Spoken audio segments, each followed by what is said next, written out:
Many believe Pleistocene Park to be the only Pleistocene rewilding project in the world, but I am going to tell you about some incredible examples of Pleistocene rewilding happening in Europe, North and South America and Australia. Firstly, for those who haven't heard about Pleistocene rewilding or just need a refresher, let me explain. Rewilding is any form of nature restoration that reduces the need for human involvement.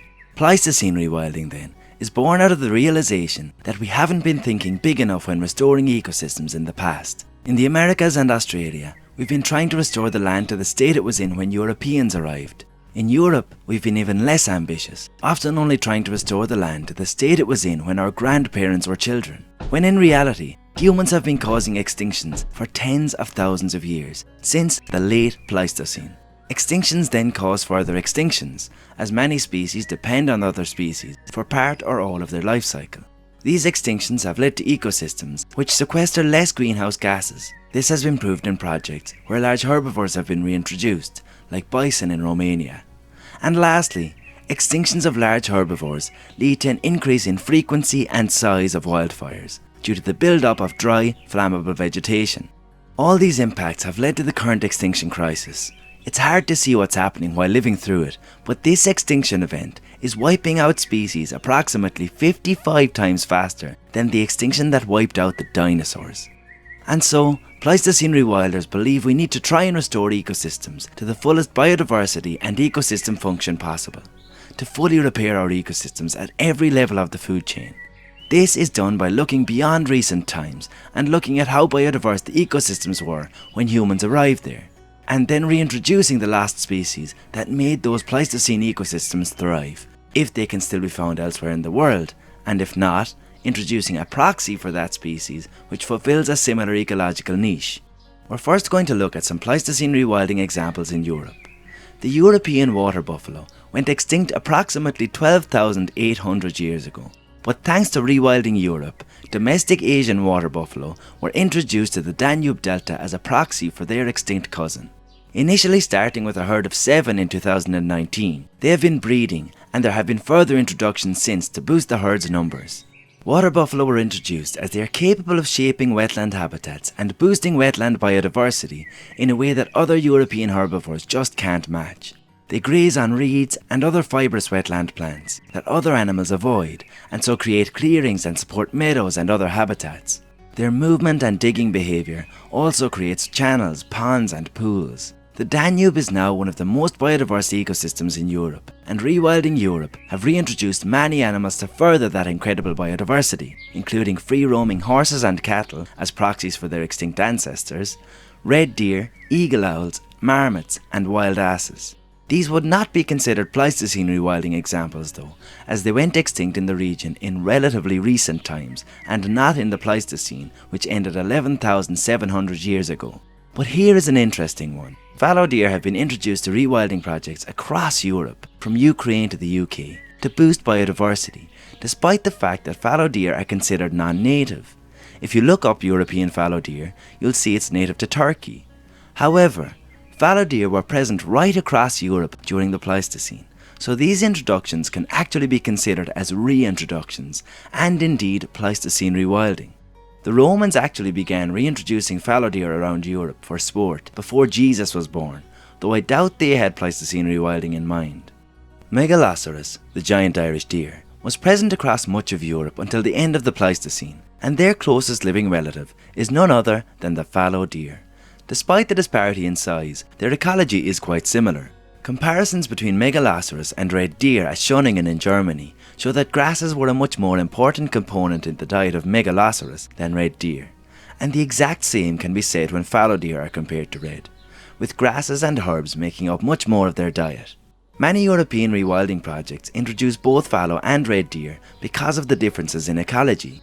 As fallow deer are the closest living relative to Megaloceros and also ecologically similar, this means that in addition to acting as a reintroduced species in their own right, fallow deer are also filling in as proxy for their giant extinct cousin. Talk about multitasking.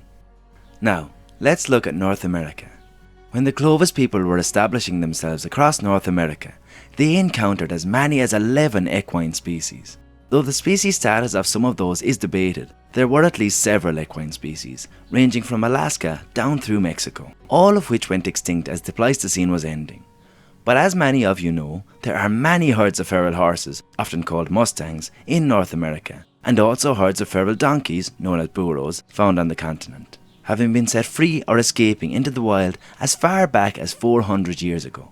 There are almost 90,000 feral horses in the western US alone, and the largest burro herd, found in Arizona, numbers almost 2,000.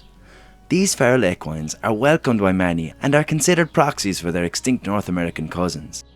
There is a great video by the American Wild Horse Campaign on YouTube which highlights the benefits burros have in American ecosystems, which I highly recommend watching.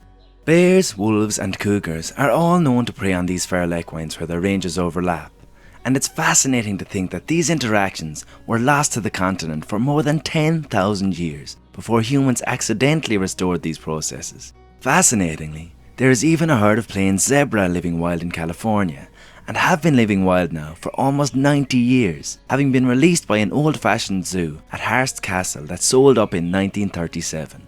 They have continued to breed successfully throughout the years, and apparently there are as many as 100 zebra there now. There are also several feral horse herds in South America, notably the baguales horses that gallop across the plains of Patagonia, numbering around 5,000 strong, distributed between around 100 herds. These horses are filling the niche of their long-lost Pleistocene cousins, Equus neogeus and Epidion saldiaci. Feral horses are important grazers, and in South America are now being preyed upon by pumas with increasing regularity.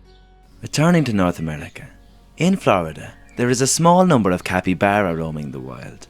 This South American is a popular pet that can weigh up to 150 pounds, about twice the weight of a golden retriever. Their presence in Florida is no doubt due to pet owners releasing them when they were no longer wanted. The pet owners, though, are actually unknowingly partaking in some Pleistocene rewilding, as multiple capybara species were present in North America until the end of the Pleistocene.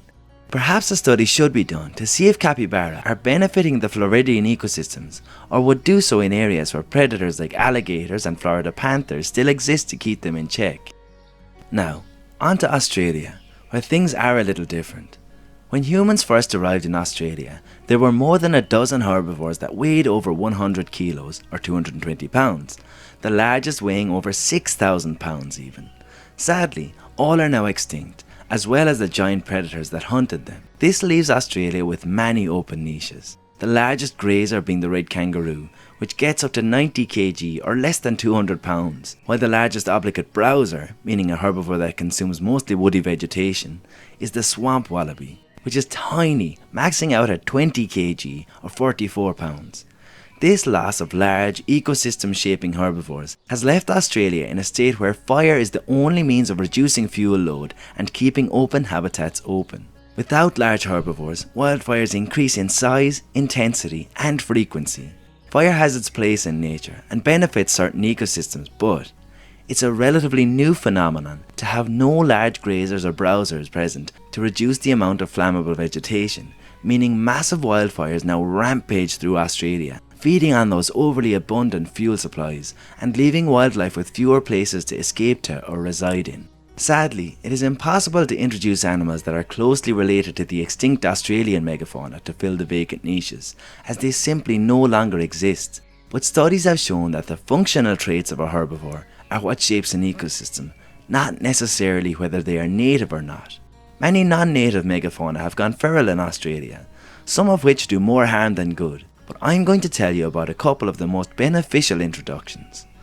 I'd like to first caveat this by saying many non-native species have been incredibly damaging in Australia, and non-native species should only ever be introduced to an area after extensive trials and research prove that they will benefit native biodiversity.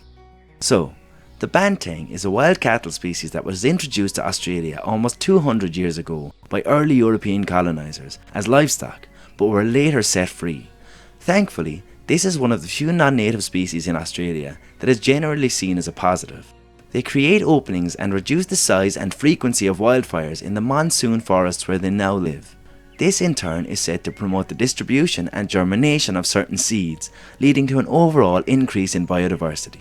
Feral donkeys too are appreciated by a growing number in Australia for their ability to suppress wildfires and their ability to dig out watering holes that are then utilised by native species.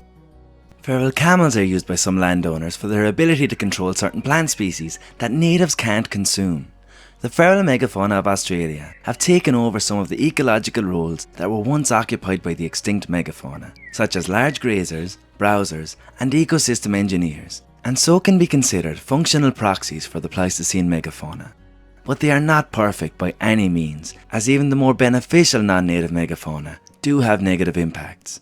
However, these negative effects are mostly shown when their population densities get too high. This is caused by the fact that the dingo, the only predator capable of hunting the introduced megafauna, exists only in a fraction of their former range and population, thanks to persecution from humans, persecution that is still happening today. Where dingoes are present, they have shown to greatly reduce the populations and damaging effects of introduced herbivores, plus kangaroos, which is important too, as an overabundance of large herbivores is damaging whether native or not, and most importantly, reduce the numbers of Australia's most damaging invasives, which are feral mesopredators, notably feral cats and red foxes. I speak a lot more about Australia's introduced megafauna in the video on screen now if you want to check it out. Whether accidental or on purpose, Pleistocene rewilding is happening throughout the world and has been particularly beneficial in sites where it was done with intent to improve biodiversity. Do you know of any other Pleistocene rewilding examples? If so, let me know in the comments below. If you enjoyed this video, please hit the like button and subscribe to the channel to help it grow. Thank you, as always, for watching.